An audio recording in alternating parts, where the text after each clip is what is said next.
Hi, Capricorn. Welcome to Pandora Astrology's monthly horoscope for July. It's going to be a dramatic month for all of us. For you, it might feel personal. And that's because we have a couple of eclipses going on this month and also a Mercury retrograde period. So things are likely to get a little tangled up and also a little bit emotional. Here's what I mean. In the beginning of the month, on July 2nd, let me show you this. On July 2nd, we have got, right away at the beginning of the month, this solar eclipse happening in your seventh house of partnership, of relationship. Now, eclipses are times when we are forced to look at our shadows, forced to look at things that we'd rather not see, that we may have put behind us, that we might have buried. So this is going to force you to look at your shadow in relationships. Have you been projecting onto your partner? Have you been expecting your partner to fulfill a role that maybe they haven't agreed to? Whatever it is, it's likely to generate some drama, and it also might be drama that other people can see. So maybe July 2nd is a good night to not go out to dinner with your partner. Now, first house, we have got an eclipse happening later in the month. Now, that's going to be on the 16th, and it will be a lunar eclipse. Lunar eclipses also show us our shadows. You see, here's the moon and the sun over there opposite to it. A lunar eclipse is always also a full moon, and that's some of why it has so much emotion embedded in it. And a lunar eclipse, I've heard it called an emotional roto-rooter. Now, this lunar eclipse is happening in your first house, which is a very personal arena of the chart. And so you might feel really emotional that day. In fact, it might not even be a bad time to, get into bed and pull the covers up over your head. I know you're not prone to that, Capricorn. You like to power through and put a strong face on it. But this might be a good time to make an exception and take a down day and just kind of, curl up into a ball, take really good care of yourself, and not interact with others very much. Julia, what's going on in the land of relationships for Capricorn this month? Hey Capricorn. So we're going to talk about relationships, which means we're going to talk about Venus and a little bit of Mars too.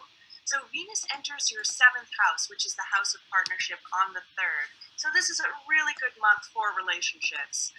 So if you have a partner, you're just going to feel extra harmony with them. And since Venus is such a pleasurable planet, you're going to enjoy and feel pleasure by spending time with them. And if you're single, then it's a really good time to get out there. Luck is on your side. Mm-hmm. Now, the seventh house is also traditionally known as the house of open enemies, which is suitable that it also stands in for marriage partners too. So what I mean by that is, look, if you have any type of open enemy, let's say there's somebody at work who's always trying to power struggle you, then this can be a very peaceful time, and you might be able to reach out to them and actually kind of, smooth over some of those jagged edges with them. Then Venus goes into your 8th house on the 27th. So you're going to shift from finding perfect harmony with a partner to developing greater intimacy with them.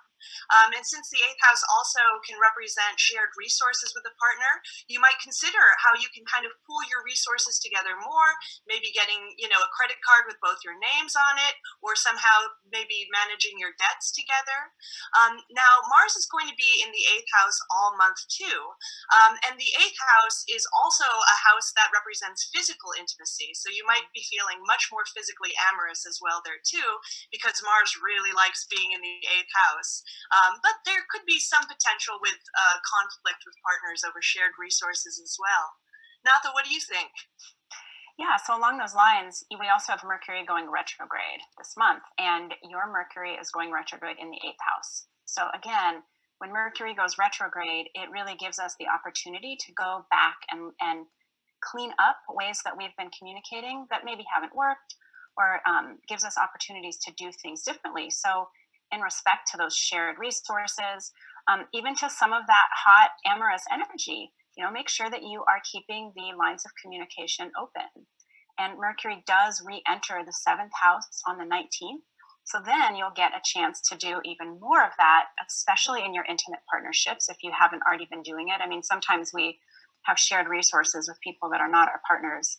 And so when Mercury goes into the 7th, you might be continuing some of those conversations, or it might have a whole new set of people that you're communicating with. But, Mercury retrograde is just a time to really take responsibility for things that you say, the ways that you communicate, and the ways that you hear things. Jamie, what do you think about all of that? That's a lot of activity in the relationship arenas for you, Capricorn, this month. A lot of stuff to navigate. And it can all lead to good results if you handle it carefully. That's all we have for you today. Thanks for watching. Look for our August horoscope next month, and we'll see you around the cosmos. Bye. Bye. Bye, guys.